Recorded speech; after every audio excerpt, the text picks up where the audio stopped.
जब हमारे जीवन की समस्याएं अपने अंत पर होती है, तो यही समस्याएं एक भीषण रूप लेकर हमारे समक्ष प्रस्तुत हो जाती है और ऐसे परिस्थिति में अधिकतर लोग हार मान जाते हैं, भय खा जाते हैं। परंतु यदि आप हार न माने, भय न खाएं, दृढ़ रहें, निरंतर आगे बढ़ते रहें, तो प्रकाश के रूप में हमारा स्वागत करने के लिए सूर्य उदय सदा हमारे समक्ष प्रस्तुत रहेगा। आपने बरगद के वृक्ष को देखा है, जितना विशाल उतना दृढ़। पतझड़ में वो सूख जाते हैं, परंतु दुर्बल नहीं होते, टूटकर गिरते नहीं। और उसके विपरीत दलदल में उपजे वृक्षों को देखिए, वो दिखने में तो बड़े होते हैं, पतझड़ आए या शीत सदा हरे भरे होते हैं, परंतु इतने दुर्बल होते हैं कि जलधारा के हल्के से वेग से वो गिर जाते हैं। परंतु ऐसा क्यों होता है? कारण है जड़ें।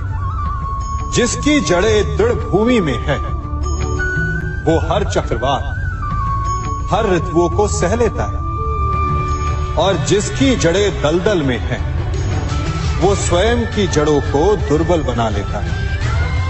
कुछ ऐसा ही मनुष्य भी होता है, जो अधर्म, कुकर्म और असत्य की धरा पर उपजा है। वो समय की एक मार भी नहीं सह पाता, और जो मनुष्य सत्य, धर्म की धरा पर उपजा है, वो हर समस्या से अविचलित हो जाता है। अब आप पर निर्भर करता है कि आप क्या बनना चाहते हैं। श्रेष्ठता का क्या अर्थ है? श्रेष्ठता का अर्थ है दूसरों से अधिक ज्ञान प्राप्त करना। अर्थात मूल्य इस बात का नहीं कि स्वयं कितना ज्ञान प्राप्त किया, मूल्य इस बात का है कि प्राप्त किया हुआ ज्ञान अन्य लोगों से कितना अधिक है। अर्थात श्रेष्ठता की इच्छा ज्ञान प्राप्ति को भी एक स्पर्धा बना देती है, और स्पर्धा में विजय अंतिम कब होती है?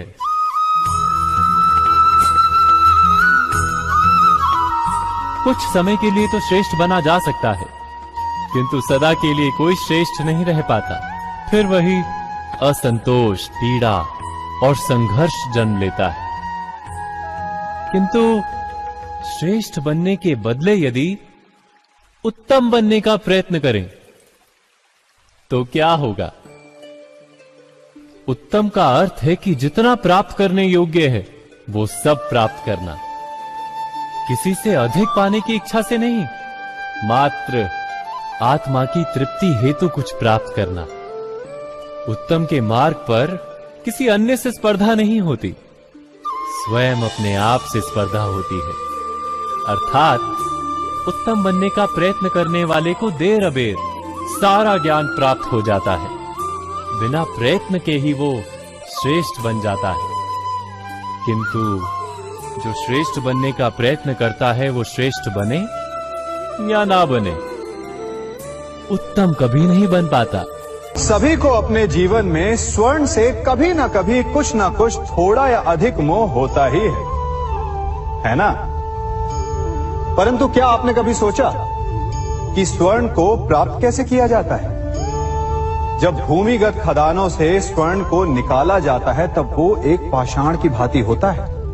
ऐसा पाषाण जिससे आप किसी को भी मार सकते हैं, परंतु उसे आभूषण के रूप में स्वयं के शरीर पर धारण नहीं कर सकते। यदि उसे आभूषण बनाना है तो उसे लंबी यात्राएं करनी होती है, उस पाषाण को पिघलना होता है, सुनार के हथौड़ी की अनेकों चोटें खानी पड़ती है, फिर काट छाट और उसके पश्चात जाकर वो ऐसा आभूषण बनता है जो हमें वर्षों तक, सदियों तक लुभाता रहता है।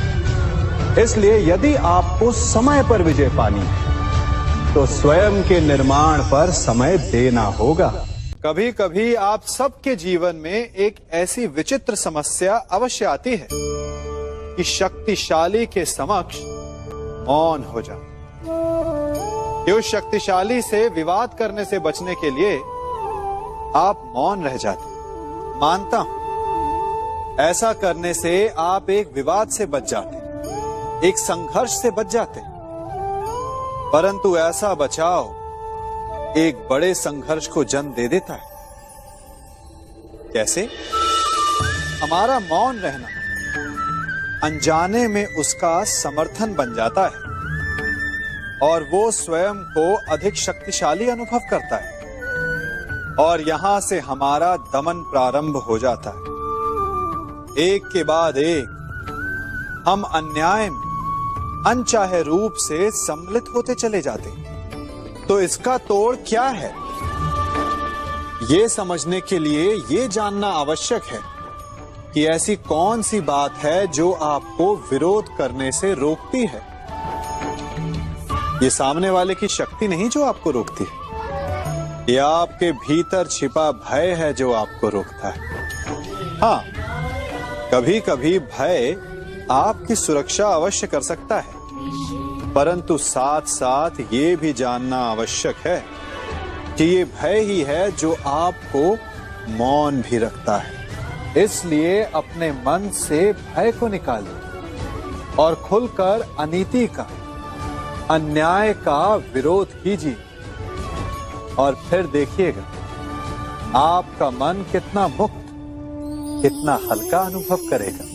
हम सभी सुनते आए हैं कि जो वीर होता है, साहसी होता है, शौर्यवान होता है, उसके समक्ष सारा संसार झुकता है। वीर भोग्य वसुंधर।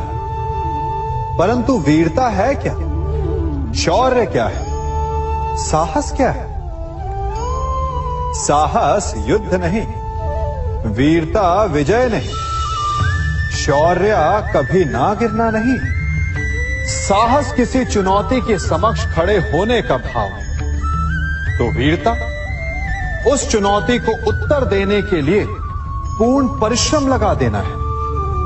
और शौर्य का अर्थ है गिरकर फिर से उठने का साहस रखना, बार बार प्रहार करके वीरता दिखाना, निरंतर प्रयास करते रहना, निरंतर परिश्रम करते रहना। इसलिए विजयी होने से अधिक महत्वपूर्ण है शौर्यवान होना, क्योंकि जो शौर्यवान है उसे विजय मिलना निश्चित है। कभी किसी पक्षी को घोंसले की नींव बनाते देखा है? अथक परिश्रम करके तिनका तिनका बिटोर कर वो पक्षी अपना घोंसला बनाता है, अपनी संतान के लिए एक सुरक्षित घर बनाता है। और फिर कहीं से तीव्र आंधी आती है, भारी वर्षा होती है और उसका घोंसला तिनका तिनका करके बिखर जाता है। फिर वो पक्षी क्या करता है?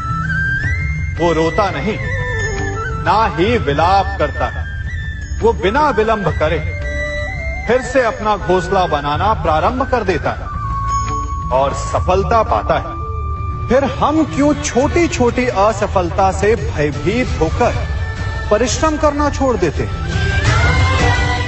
एक बात सदा स्मरण रखिएगा, हर वृक्ष कुल्हाड़ी की एक मार से नीचे नहीं गिरता, हर चट्टान घन के एक प्रहार से नहीं टूटती।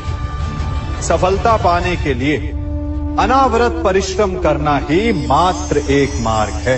आज मैं आप सबको एक कथा सुनाता हूं। एक दिन प्रातः एक व्यापारी अपने घर से निकला। घर से निकलते ही एक बिल्ली ने उस व्यापारी का मार्ग काट दिया। व्यापारी घबरा गया, वो फिर से घर लौट गया और शुभ घड़ी की प्रतीक्षा करने लगा। और जब वो पुनः अपने घर से निकला तब वो वाहन जा चुका था जिससे राजा तक पहुंचकर उसे भेंट देनी थी। राजा को भेंट नहीं मिली, राजा क्रोधित हो गए। राजा ने उस व्यापारी का व्यापार बंद करवा दिया। इस कारण व्यापारी क्रोधित होकर घर पर अपनी पत्नी से लड़ बैठा। पत्नी अपने बच्चों समेत मैके वापस चली गई और उस व्यापारी के जीवन में यदि कुछ रह गया था तो केवल अंधकार। और इन सब का कारण वो उस बिल्ली को मानता रहा जिसने उसका मार्ग काटा था। ऐसा ही एक दूसरा व्यापारी राजा को भेंट देने निकला और उस व्यापारी का मार्ग भी एक बिल्ली ने काट दिया। वो व्यापारी तनिक घबराया, परंतु उसने आगे बढ़ना अधिक उचित समझा। राजा तक वो समय पर पहुंचा। उसने राजा को भेंट की। राजा प्रसन्न हुए और राजा ने व्यापारी को अपना व्यापार बढ़ाने की अनुमति दी, स्वर्ण आभूषण दी। जब व्यापारी घर पर पहुंचा तो पत्नी को आभूषण और अपने बच्चों को देने के लिए वस्त्र थे उसके पास। हर ओर प्रसन्नता थी। समझ रहे हैं ना? दोनों के साथ एक ही प्रकार की घटना हुई, परंतु दोनों की प्रतिक्रिया भिन्न थी। ऐसा ही हमारा जीवन भी है। हमारे जीवन में प्रारब्ध का अपना स्थान है, परंतु उससे कई अधिक महत्वपूर्ण हमारी प्रतिक्रिया, हमारे सोच का प्रभाव है। क्योंकि यही हमारे जीवन को आकार देते हैं। इसलिए अपनी सोच को सकारात्मक रखिए।